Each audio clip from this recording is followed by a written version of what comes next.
প্রধান উপদেষ্টার সঙ্গে বৈঠকে ভোটের নির্দিষ্ট ডেডলাইন না পেয়ে বিএনপির অসন্তোষ, ডিসেম্বরের মধ্যে আয়োজনের দাবি। আগামী রমজানের আগেই নির্বাচন চায় জামাত, সংস্কার ও বিচারে গুরুত্ব এনসিপির। আমরা একেবারেই সন্তুষ্ট নই। ডিসেম্বরের মধ্যে নির্বাচন যদি না হয় তাহলে দেশে যে রাজনৈতিক পরিস্থিতি, অর্থনৈতিক পরিস্থিতি এবং সামাজিক পরিস্থিতি সেটা আরও খারাপের দিকে যাবে। জুন পর্যন্ত অপেক্ষা করলে তখন বর্ষা, ঝড় ঝাপটা, বিভিন্ন ধরনের প্রাকৃতিক দুর্যোগ আসবে। আমরা এই জন্য চাচ্ছি ওই আশঙ্কার আগেই, রমজানের আগে যাতে এটা হয়ে যায়। দৃশ্যমান বিচারের রোডম্যাপ দেওয়া এবং সংস্কার অর্থাৎ জুলাই সনদ কার্যকর করা ইত্যাদি ছাড়া আসলে নির্বাচনের সময় নিয়ে আসলে কথা বলে কোনো লাভ নেই। ক্ষমতায় থাকার অভিলাষ নেই সরকারের, 2026-এর জুন অতিক্রম করবে না নির্বাচন। কোনো বিচার না করে আমরা যদি ইলেকশন দিই, আমরা মানুষের কাছে নিজের কাছে জবাব দেব কিভাবে? ডিসেম্বরের থেকে জুনের মধ্যে যত তাড়াতাড়ি সম্ভব। দেখছিলেন প্রধান শিরোনাম। রাতের সময়ের সঙ্গে আছি আমি রোজা চৌধুরী এবং আমি মার্জিয়া শ্রেয়া। এবারে অন্যান্য শীর্ষ সংবাদ। বিভিন্ন দলের সঙ্গে মার্কিন 2 উপসহকারী মন্ত্রীর বৈঠক, কাল বসবেন সরকারের প্রতিনিধিদের সঙ্গে। ঢাকা ওয়াশিংটন সম্পর্ক উন্নয়নের সুযোগ হিসেবে দেখছেন বিশ্লেষক। 87 কোটির জমি 1000 কোটি দেখিয়ে অর্থ আত্মসাৎ, সালমান এফ রহমান সহ 30 জনের বিরুদ্ধে মামলা। টিউলিপকে দেশে ফেরাতে আন্তর্জাতিক সংস্থার সহযোগিতা চাইবে দুদক।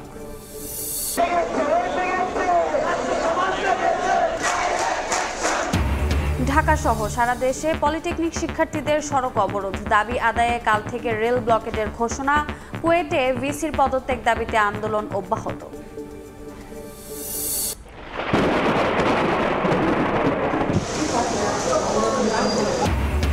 ভ্যাপসা গরমের পর বৈশাখী বৃষ্টিতে ভিজল রাজধানী ঢাকা। কয়েক ঘন্টার বর্ষণে বিভিন্ন জায়গায় জলজটে ভোগান্তি, 5 জেলায় বজ্রপাতে 6 জনের মৃত্যু।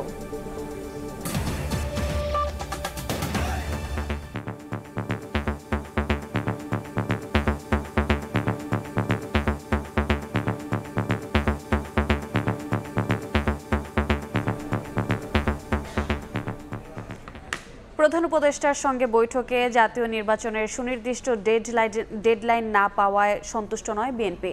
তবে সংকট সমাধানে ডিসেম্বরের মধ্যে ভোট চায় দলটি, অন্যথায় দেশের পরিস্থিতি আরও খারাপ হবে বলে মন্তব্য করেছেন বিএনপি মহাসচিব মির্জা ফখরুল ইসলাম।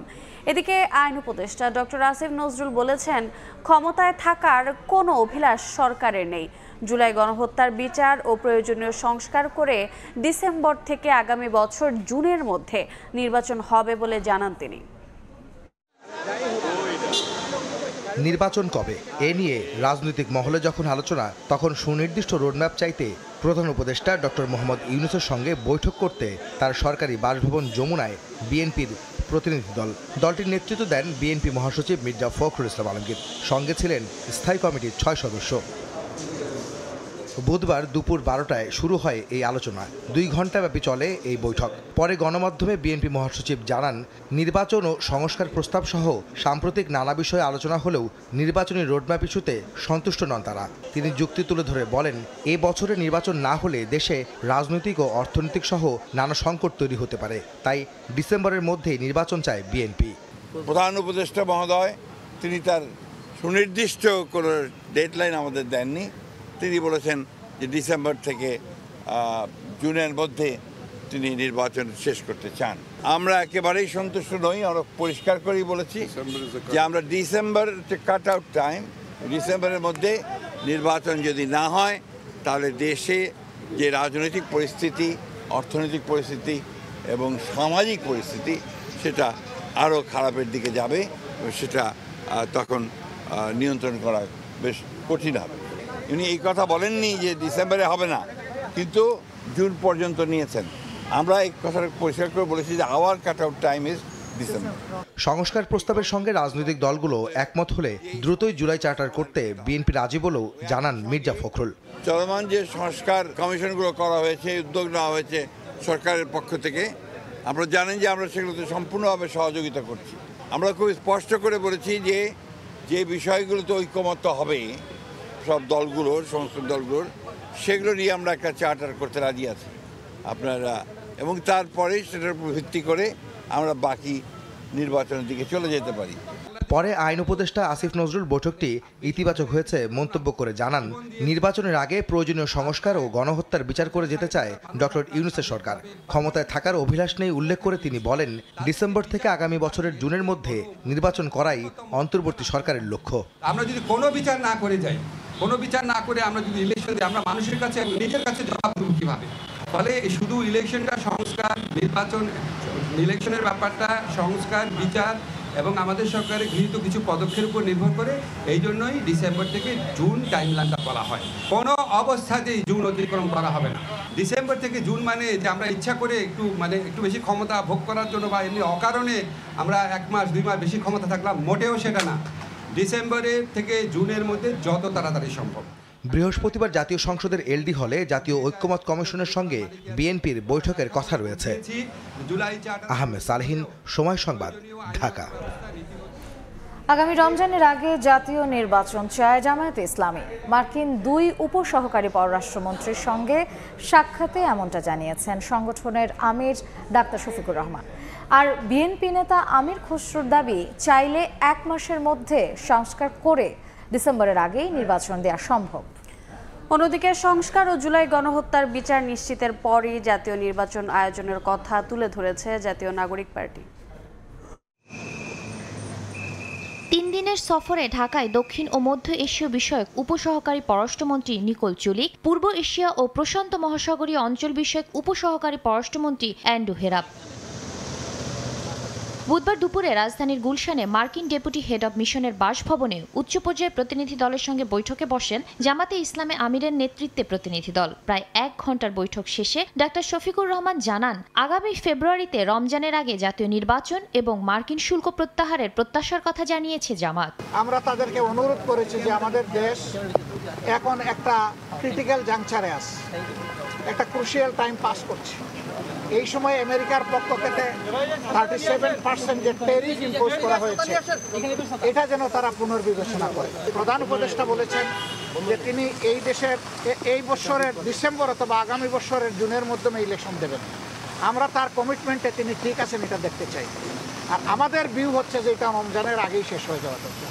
ওই জুন পর্যন্ত অপেক্ষা করলে তখন বর্ষা, ঝড়, ঝাপটা, বিভিন্ন ধরনের প্রাকৃতিক দুর্যোগ আসবে, তখন আবার ইলেকশনটা অনিশ্চিত হয়ে যাওয়ার আশঙ্কা দেখা দিবে। এরপর জাতীয় নাগরিক পার্টির আহ্বায়ক নাহিদ ইসলামের নেতৃত্বে দলটির সদস্যরা নিকোল অ্যান্ড্রুর সঙ্গে বৈঠকে বসেন। নাহিদ ইসলাম বেরিয়ে এসে গণমাধ্যমকে বলেন, জুলাই হত্যাকাণ্ডের বিচার এবং সংস্কার প্রক্রিয়া শেষ না করে নির্বাচনে আগ্রহী নয় এনসিপি। আমাদের যে 3টি দাবি, বিচার, সংস্কার এবং গণপরিষদ নির্বাচন, সেটি আমরা সুস্পষ্টভাবে বলেছি। আমরা বলেছি যে আমরা এখানে কোনো ধরনের ন্যূনতম সংস্কার নয়, বরং মৌলিক সংস্কার, রাষ্ট্রের গুণগত পরিবর্তনের জন্য আমরা কাজ করছি এবং কোনো ধরনের পরিবর্তন ছাড়া নির্বাচনের দিকে গেলে সেই নির্বাচনটি গ্রহণযোগ্য হবে না। সেই নির্বাচনে জাতীয় নাগরিক পার্টি অংশগ্রহণ করবে কিনা সেটাও বিবেচনাধীন থাকবে। এদিন বিকেল 4টায় মির্জা ফখরুল ইসলাম আলমগীরের নেতৃত্বে 3 সদস্যের বিএনপির প্রতিনিধি দল মার্কিন ডেপুটি হেড অফ মিশনের বাসায় আসেন। বৈঠক শেষে স্থায়ী কমিটির সদস্য আমির খসরু মাহমুদ চৌধুরী বলেন, চাইলে 1 মাসের মধ্যে সংস্কার করে ডিসেম্বরের আগেই নির্বাচন দেওয়া সম্ভব। আমরা বলেছি আসলে নির্বাচন ডিসেম্বর আগেও হতে পারে, কারণ হচ্ছে কি এখানে তো হচ্ছে সংস্কারের কথা বলা হচ্ছে, যে সংস্কারগুলো ঐক্যমত হবে সেটা তো আমরা 15-20 দিন 1 মাসের মধ্যে করে ফেলতে পারি। শাতিলা শারমিন, সময় সংবাদ, ঢাকা। এদিকে ঢাকা সফররত যুক্তরাষ্ট্রের 2 উপসহকারী পররাষ্ট্রমন্ত্রী কাল সরকারের উচ্চ পর্যায়ের প্রতিনিধিদের সঙ্গে বৈঠকে বসবেন। একে শুল্ক ইস্যু সহ দ্বিপাক্ষিক সম্পর্ক উন্নয়নের সুযোগ হিসেবে দেখছেন আন্তর্জাতিক সম্পর্ক বিশ্লেষক।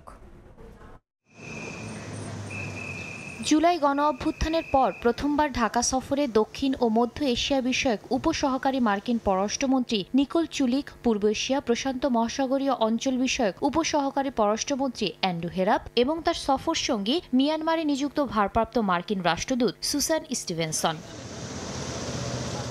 বুধবার বিকেলে বিভিন্ন রাজনৈতিক দলের সঙ্গে বৈঠক করেন তারা। বৃহস্পতিবার পররাষ্ট্র উপদেষ্টা তৌহিদ হোসেন এবং প্রধান উপদেষ্টা ডক্টর মোহাম্মদ ইউনূসের সঙ্গে বৈঠকের কথা রয়েছে দেশটির 3 উচ্চ পর্যায়ের কর্মকর্তার।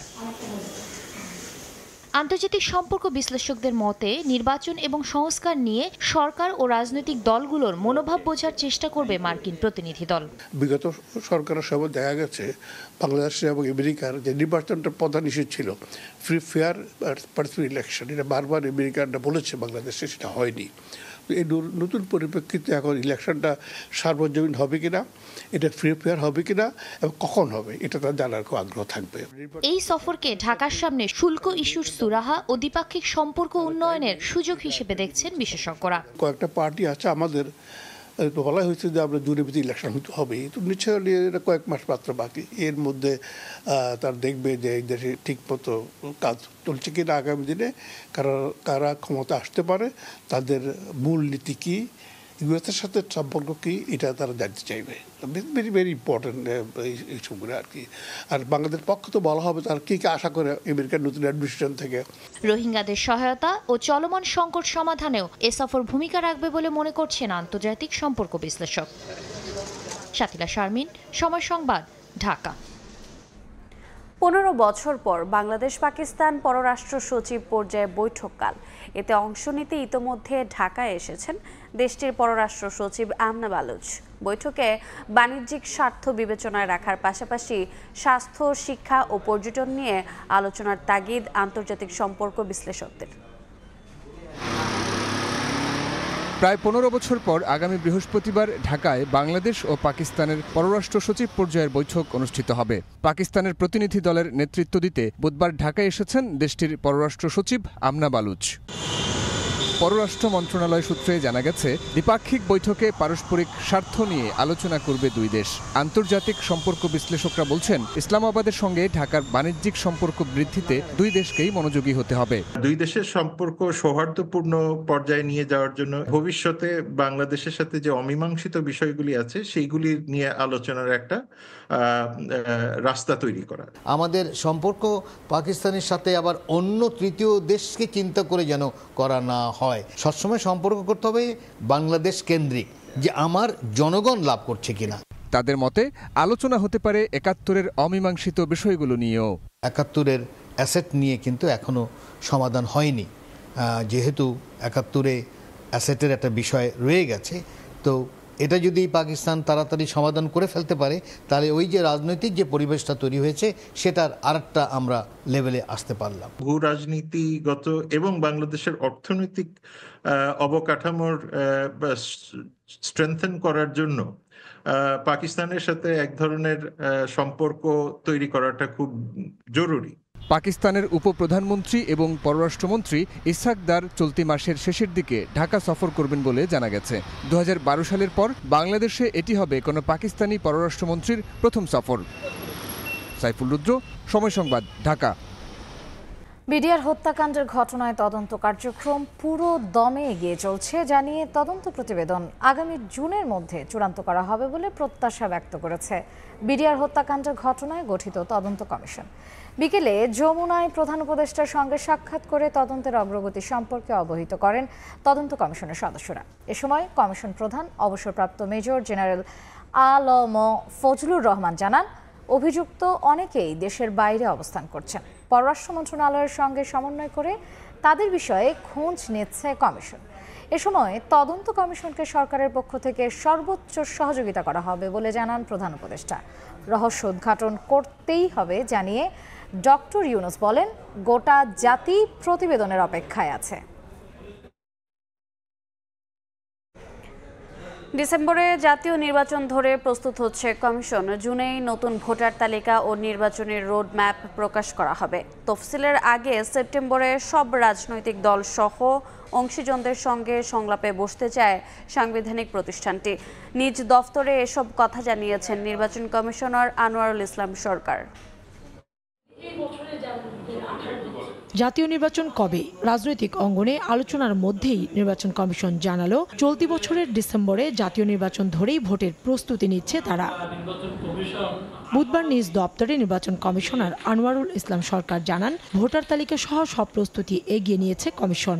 জুনেই নতুন ভোটার তালিকা ও নির্বাচনী রোডম্যাপ প্রকাশ করা হবে।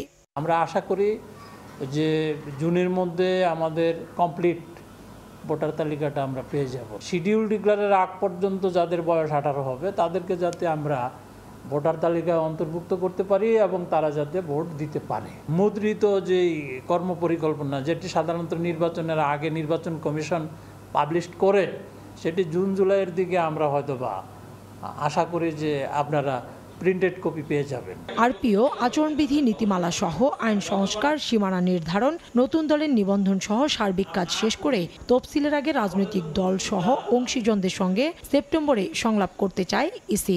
সরকার ঘোষিত একটা টাইমলাইন অনুযায়ী আমরা প্রস্তুতি নিচ্ছি। নির্বাচন সংশ্লিষ্ট যারা রয়েছেন, ধরেন রাজনৈতিক দল রয়েছেন, নির্বাচনী কাজে যারা সম্পৃক্ত থাকবেন, সংলাপটা আমরা শিডিউল ডিক্লারের আগে করব। আগস্ট সেপ্টেম্বর ধরতে পারেন। আইন শৃঙ্খলা পরিস্থিতি উন্নতির দিকে উল্লেখ করে ভোটের আগে পরিস্থিতি আরও স্বাভাবিক অবস্থায় ফিরে আসবে বলে আশাবাদ এই কমিশনারের। কাউসার চৌধুরী, কুমু, সময় সংবাদ, ঢাকা। 87 কোটি টাকার জমি 1000 কোটি দাম দেখিয়ে অর্থ আত্মসাতের অভিযোগে সালমান এফ রহমান সহ 30 জনের বিরুদ্ধে মামলা করেছে দুদক। এদিকে দুর্নীতি মামলার আসামি ব্রিটিশ এমপি টিউলিপ সিদ্দিককে দেশে ফেরাতে আন্তর্জাতিক সংস্থার সহযোগিতা চাওয়া হবে বলেও জানিয়েছে সংস্থাটি। দুদক মহাপরিচালক জানান, শুধু আদালতে উপস্থিত হয়ে প্লট জালিয়াতির বিষয়ে টিউলিপের বক্তব্য দেওয়ার সুযোগ রয়েছে।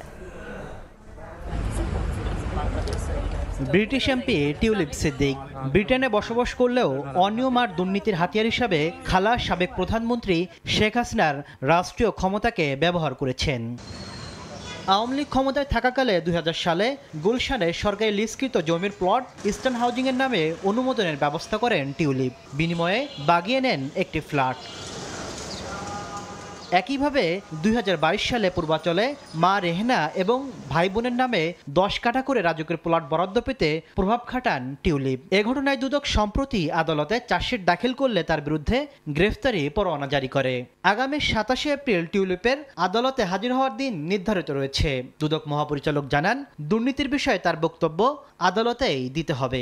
আত্মপক্ষ সমর্থনের সুযোগ নেয়ার বিষয়টা একান্তই তার, এটা তিনি বিজ্ঞ আদালতে এসে সেই সুযোগটা নিতে পারেন। আদালতে হাজির না হলে তাকে ফেরাতে কি ইন্টারপোলের সহযোগিতা নেবে দুদক? সাংবাদিকদের এমন প্রশ্নে সংস্থাটি জানায়, আদালতের নির্দেশনা মেনে আন্তর্জাতিক সংস্থার সহযোগিতায় টিউলিপকে ফেরাতে কাজ করবে দুদক। ক্রিমিনাল ল অ্যামেন্ডমেন্ট অ্যাক্ট 1958 সুনির্দিষ্টভাবে বলা আছে কি করণীয়।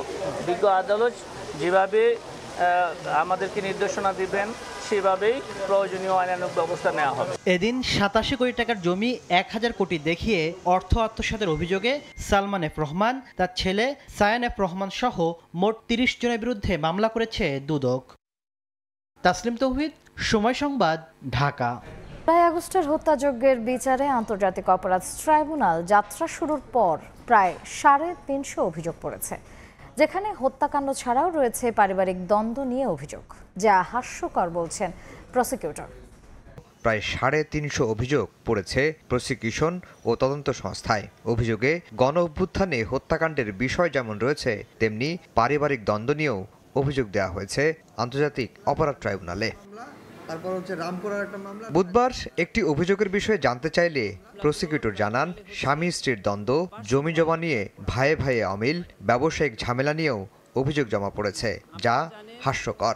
ইতোমধ্যে ট্রাইব্যুনালে এমন পিকুলিয়ার অভিযোগ আসছে, ঘরের সংসারে একজনের সাথে আরেকজনের বনিবনা হয় নাই, জায়গা জমি নিয়ে বিরোধ, ভাইয়ে ভাইয়ে বিরোধ, স্বামী স্ত্রীর বিরোধের অভিযোগও আমরা ইতিমধ্যে পেয়েছি। সেগুলো মানবতা বিরোধী অপরাধের সাথে সম্পৃক্ত না হয় আমরা ইনস্ট্যান্টলি রিজেক্ট করেছি। তাহলে প্রশ্ন থাকে, এসব নিয়ে তদন্ত সংস্থা ও প্রসিকিউশনের ভূমিকা কি? জুলাই আগস্টে হত্যাযজ্ঞ নিয়ে কেউ যদি ভুয়া অভিযোগ করেন, তাহলে প্রক্রিয়ায় বা কি হবে, তার জবাবও দেন প্রসিকিউশন। ট্রাইব্যুনালে এই যে অভিযোগগুলো করা হয়, এটি প্রসিকিউশন অফিসে করা হলে আমরা তদন্তকারী কর্মকর্তা বা তদন্ত সংস্থা এটি আমরা তদন্তের জন্য প্রেরণ করি।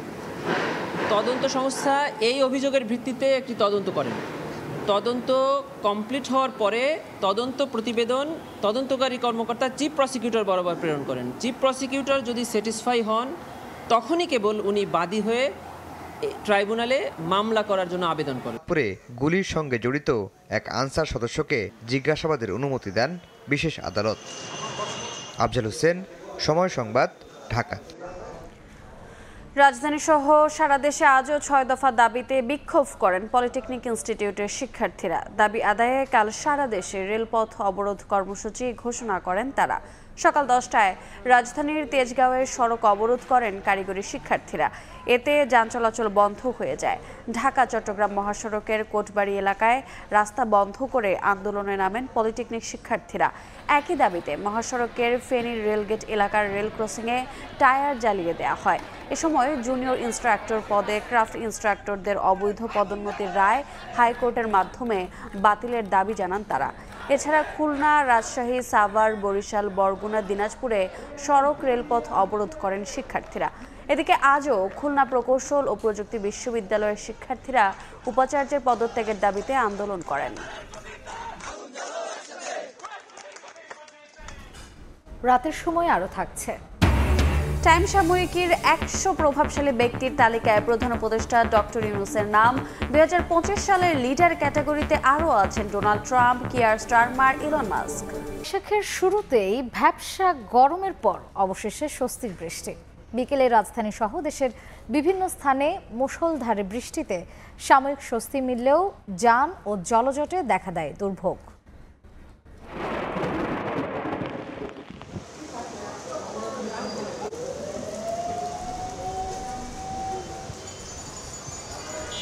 দুপুরে ধীরে ধীরে মেঘলা হতে শুরু করে ঢাকার আকাশ। এরপর বিকেল 3টার দিকে ঝোড়ো হাওয়ার সঙ্গে শুরু হয় বৃষ্টি। এতে বিভিন্ন এলাকার সড়কে পানি জমে যায়। রাজধানীর বাইরে ভোলায় দুপুর 1:30টার দিকে 4 দিক অন্ধকার করে দমকা হাওয়া সহ বৃষ্টি নামে। এদিন বজ্রপাতে হবিগঞ্জ, ময়মনসিংহ সহ দেশের 5 জেলায় 6 জনের প্রাণহানির খবর পাওয়া গেছে। আবহাওয়া অধিদপ্তর জানিয়েছে, মৌসুমের স্বাভাবিক লঘুচাপ এখনও দক্ষিণ বঙ্গোপসাগরেই আছে। দেশের বিভিন্ন অঞ্চলে বৃষ্টি ও শিলাবৃষ্টির সম্ভাবনা আছে। এবার বাণিজ্যের সংবাদ।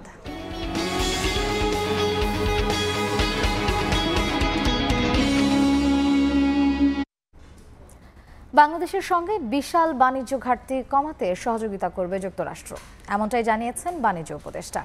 দুপুরের সচিবালয়ে তিনি আরও বলেন, ভারত ট্রান্সশিপমেন্ট বাতিল করায় বাংলাদেশের খরচ প্রায় 2000 কোটি টাকা বেড়েছে। এদিকে বাজারে নতুন ধানের চাল উঠলেই দাম কমে আসবে বলেও জানান বাণিজ্য উপদেষ্টা।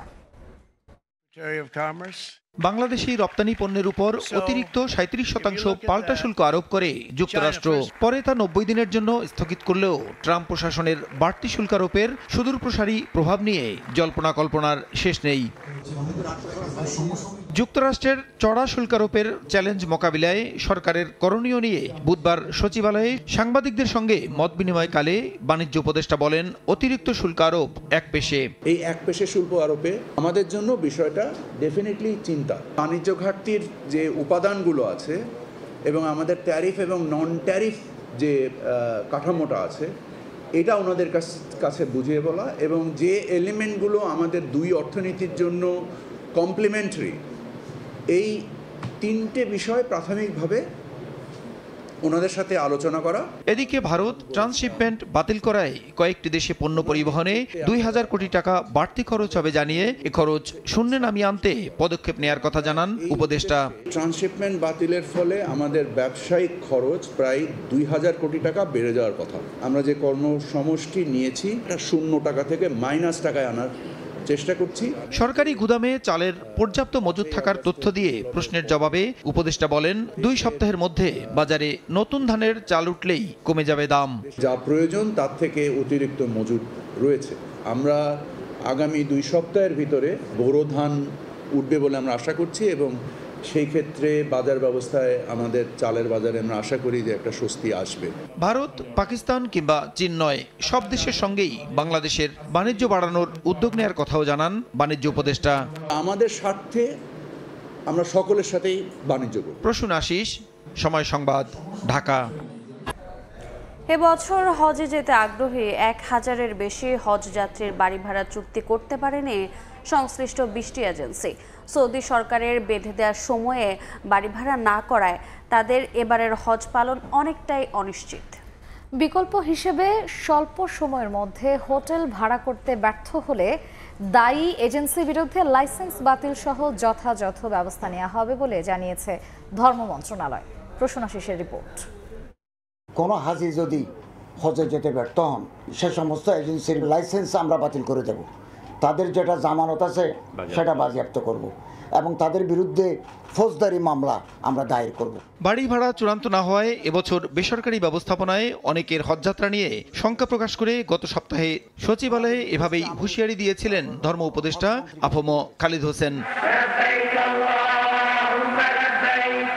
চলতি বছর হজ করতে বাংলাদেশ থেকে মোট ৮৭,১০০ মুসল্লি সৌদি আরব যাবেন। এর মধ্যে বেসরকারি ব্যবস্থাপনায় ৮১,৯০০ জন ও সরকারি ব্যবস্থাপনায় যাবেন ৫,২০০। ধর্ম মন্ত্রণালয় এবং এজেন্সিগুলোর দেয়া তথ্য অনুসারে ১৪ এপ্রিলের মধ্যে সবার জন্য বাড়ি ভাড়া চুক্তি সম্পন্ন করতে সৌদি সরকারের কঠোর নিয়ম থাকলেও শেষ পর্যন্ত ১,০০৪ জন হজযাত্রীর বাড়ি ভাড়া সম্পন্ন করতে ব্যর্থ হয়েছে সংশ্লিষ্ট ২০টি এজেন্সি। সোমবার রাত থেকেই বাড়ি ভাড়ার সুযোগ বন্ধ করে দিয়েছে সৌদি সরকার। ধর্ম মন্ত্রণালয় বলছে তাদের জন্য এখন শুধু দ্রুত হোটেল ভাড়ার একমাত্র সুযোগ রয়েছে। এজেন্সিগুলোকে সার্বিকভাবে সহযোগিতা করতেছি যাতে একজন হাজিরও বাড়ি ভাড়া অবশিষ্ট না থাকে। সর্বশেষ মক্কাতে ৯৮৪ জনের এবং মদিনাতে মাত্র ২০ জনের বাকি ছিল। বাড়ি ভাড়ার অপশনটি বন্ধ হয়ে গেল, এখনো হোটেল ভাড়া নেওয়ার অপশনটি চালু আছে। বারবার তাগিদ দেওয়ার পরও এজেন্সির এমন গাফিলতি মানতে নারাজ মন্ত্রণালয়। বাড়ি বা হোটেল ভাড়ার জন্য কেউ হজ থেকে বঞ্চিত হলে সংশ্লিষ্ট এজেন্সির লাইসেন্স বাতিল সহ আইন অনুযায়ী কঠোর ব্যবস্থা নেওয়া হবে বলেও জানান অতিরিক্ত সচিব। আশা করছি সবাই ইনশাল্লাহ যেতে পারবে।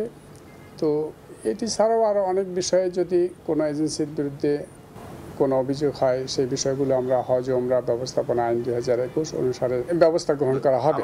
আগামী ২৯ এপ্রিল থেকে শুরু হবে হজ ফ্লাইট। এবার হজযাত্রীদের অর্ধেক পরিবহন করবে রাষ্ট্রীয় পতাকাবাহী বিমান বাংলাদেশ এয়ারলাইন্স এবং বাকি অর্ধেক পরিবহন করবে সৌদিয়া ও ফ্লাইনাস এয়ারলাইন্স। প্রসূনাশিস, সময় সংবাদ, ঢাকা। আনন্দ শোভাযাত্রায় মোটিফ নির্মাণকারী শিল্পী মানবেন্দ্র ঘোষের মানিকগঞ্জের বাড়িতে আগুন দিয়েছে দুর্বৃত্তরা।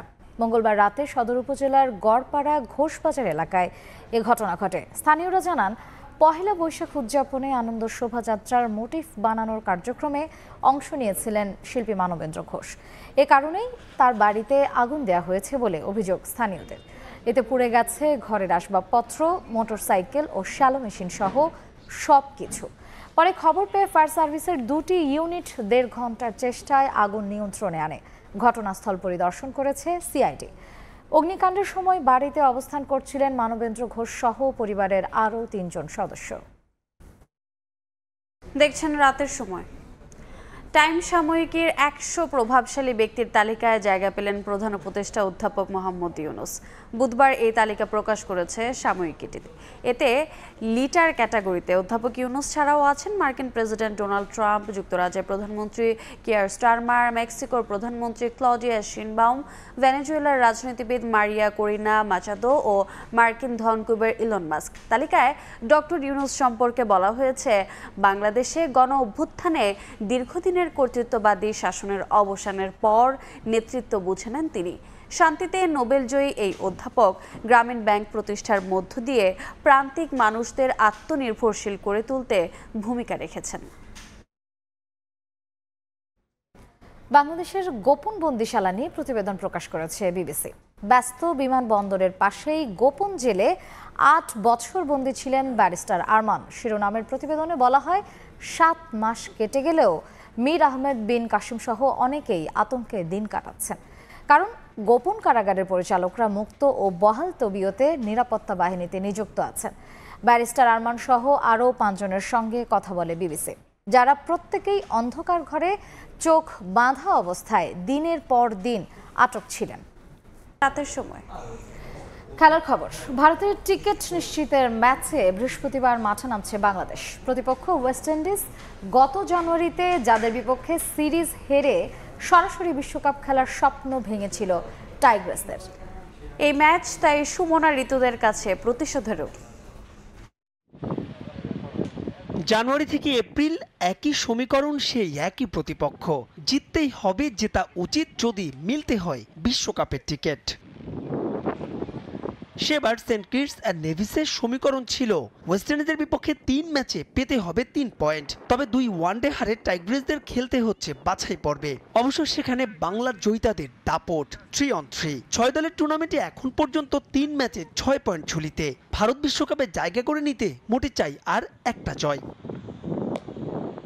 হিসেবটা এমন নয় ক্যারিবিয়ান নারীদের বিপক্ষে এই ম্যাচে পা হরকালে আর সুযোগ থাকবে না, সেক্ষেত্রে জিততেই হবে পাকিস্তানের বিপক্ষে শেষ ম্যাচে। তবে ওসব সমীকরণের মার প্যাচে যেতে চায় না বাংলাদেশ। লাহোরে এই ম্যাচ জিতেই করতে চায় উৎসব। বোলিংয়ে বিশ্বকাপ বাঁচিয়ে টাইগ্রিসদের আধিপত্য। শুরুতে ব্রেক থ্রু এনে দিচ্ছেন পেসার মারুফা। নাহিদা সুমনাদের স্পিন বিশ্বে নীল প্রতিপক্ষ। সব মিলিয়ে বোলিং আর ব্যাটিং এই 2 বিভাগে আপাতত খুঁত নেই, কিন্তু তাই বলে পুরোপুরি নির্ভর নয় বাংলাদেশ। দুশ্চিন্তার নাম ফিল্ডিং। এ যেমন সবশেষ স্কটল্যান্ডের বিপক্ষে ম্যাচে হাত ফসকেছে হালি খানের ক্যাচ। স্কটিশ নারীদের 107 রানে 7 উইকেট তুলে নেওয়ার পরেও কিছুটা টিমে তালের ফিল্ডিংয়ে শেষ পর্যন্ত ম্যাচে হয়েছে হাড্ডাহাড্ডি লড়াই। তাই তো এই বিভাগে উন্নতির কোনো বিকল্প নাই। টানা ম্যাচ থাকায় ম্যাচটির আগের দিন বিশ্রামে ছিল বাংলাদেশ। অন্যদিকে মূল পর্বে জায়গা করে নেওয়ার সম্ভাবনা ফিকে হলেও একটা সুযোগ আছে ক্যারিবিয়ান নারীদের, আর সেটা জিততেই হবে শেষ 2টো ম্যাচ। বলাই বাহুল্য তারাও দিতে চাইবে মরণ কামড়। ম্যাচটা যে তাই কঠিন হতে যাচ্ছে টাইগ্রিসদের জন্য তা তো আর বলার অপেক্ষাই রাখে না। মাহবুব রিমন, সময় সংবাদ। এ পর্যায়ে শীর্ষ সংবাদগুলো জানিয়ে দিচ্ছি আরেকবার। ভোটের সুনির্দিষ্ট ডেডলাইন না পেয়ে বিএনপির অসন্তোষ, ডিসেম্বরের মধ্যে আয়োজনের দাবি। আগামী রমজানের আগেই নির্বাচন চায় জামাত, সংস্কার ও বিচারে গুরুত্ব এনসিপির। ক্ষমতায় থাকার অভিলাষ নেই অন্তর্বর্তী সরকারের। 2026-এর জুন অতিক্রম করবে না নির্বাচন, বললেন আইন উপদেষ্টা। গণহত্যার বিচার দেখতে চায় দেশের মানুষ।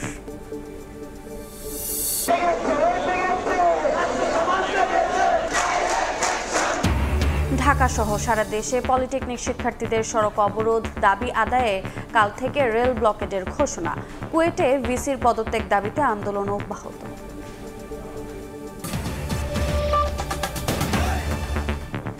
এই ছিল রাতের সময়। সঙ্গে থাকুন সময়ের।